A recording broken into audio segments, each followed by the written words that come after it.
सबसे पहले मैं जल्दी से विनोद का रुख कर लेता हूं। विनोद, अगर आप तक मेरी आवाज पहुंच रही है, क्योंकि आज महाराष्ट्र की सियासत में पवार बनाम पवार देखने को मिलेगा, लेकिन पावर किसके पास है बाजी वही मारेगा। नंबर गेम किसके पास है वही आज बाजी मार लेगा। तो जरा बताएं, जो दो बैठकें होने जा रही हैं उसके बारे में क्या अपडेट आपके पास है, क्या जानकारी है?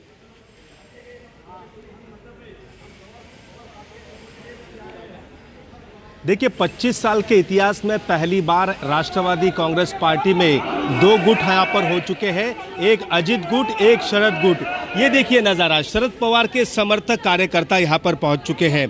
दूसरी मैं आपको एक बात बताना चाहता हूँ, अहम बात, जिस दिन शपथ विधि थी उस 2 तारीख को, जो शपथ विधि के दिन जो विधायक अजित पवार के साथ गए थे उसमें से 2 विधायक, एक किरण लहमाटे, ये अकोला अहमदनगर से जीत के आते हैं और वहां पर ये शरद पवार के पास पहुंचे हैं। उन्होंने कहा शरद पवार पर मेरी निष्ठा है।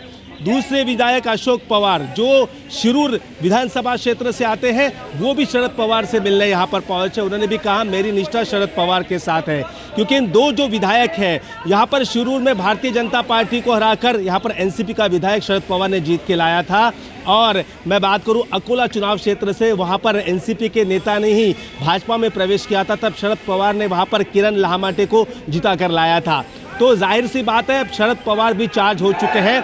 कल दिन भर शरद पवार और उनके समर्थित जो लोग हैं उन्होंने सभी विधायकों को कॉल किए हैं और इस बैठक में आने के लिए कहा गया है। अगर बैठक में नहीं पहुंचते हैं तो यहाँ पर कार्रवाई वो जरूर करेंगे, ऐसा उनको कहा गया है। विप दोनों तरफ से भी जारी हुआ है, अजित गुट से, शरद गुट से, दोनों गुट से यहाँ पर विप जारी हुआ है। बाहर का नज़ारा यहाँ पर है कि देखिए कार्यकर्ता लगातार यहाँ पर पहुँच रहे हैं और नारेबाजी भी यहाँ पर चल रही है। देखिए 83 साल के हैं शरद पवार। अब हमने बात की उनसे, 47 साल उनके साथ रहने वाले एक विधायक हैं, उनसे हमने बात की और उनका नाम, उनसे हमने बात की तो उनका ये कहना था कि कुछ भी हो जाए मैं शरद पवार का साथ नहीं छोड़ूंगा। वो पार्टी के खजांची भी है।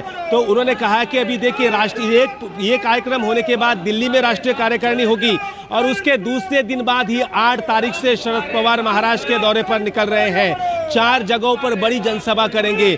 जो विधायक शरद पवार का साथ छोड़कर अजित पवार के साथ गए हैं, उसी चुनाव क्षेत्र में ये सभाएं होने वाली है।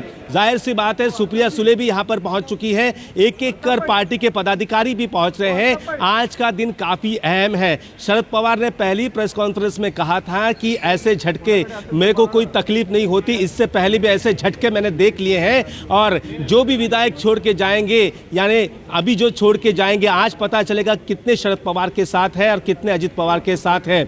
जो भी शरद पवार का साथ छोड़ेंगे वो अगली विधानसभा में नहीं दिखेंगे, ये शरद पवार का कहना है और शरद पवार का ये चैलेंज उनको है।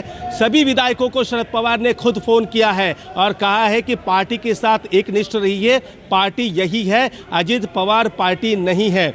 कल शरद पवार ने खुद कहा था ऑफ द रिकॉर्ड कि अजित पवार का जो खेमा है वो खेमा, इसके आगे मेरा फोटो का इस्तेमाल कहीं नहीं करे। लेकिन मुंबई में सीलिंग से लेकर वर्ली में जाने वाले, बैंड्रा जाने वाले तमाम जो रास्ते हैं, उस रास्तों पर नए मंत्रियों के स्वागत के बैनर लगे हैं और उसमें शरद पवार की छवि है। शरद पवार ने पहले ही कहा है कि मेरा फोटो का इस्तेमाल ना किया जाए, जब तक मैं हूँ मेरे फोटो का इस्तेमाल नहीं होगा। लेकिन अजित पवार गुट को भी पता है कि एक बड़ा चेहरा है, वो है शरद पवार। जनता के पास जाएंगे तो शरद पवार ही चेहरा है, क्योंकि पार्टी के वो मुखिया है। 50 साल से भी ज़्यादा की राजनीति उनकी महाराष्ट्र में हो चुकी है। ग्राम पंचायत के कह सकते हैं सरपंच से लेकर, विधायक से लेकर, महाराष्ट्र के मुख्यमंत्री, विरोधी पक्ष नेता, केंद्रीय मंत्री, डिफेंस मिनिस्टर, केंद्रीय कृषि मंत्री और तमाम जो ऐसे पद है उन्होंने वहां पर ये किए हैं। और शरद पवार के बारे में एक कहा जाता है, देखिए जब शरद पवार हेलीकॉप्टर से उड़ते हैं तो कौन से तहसील में पहुंचे हैं और वो तहसील में कौन सा गाँव है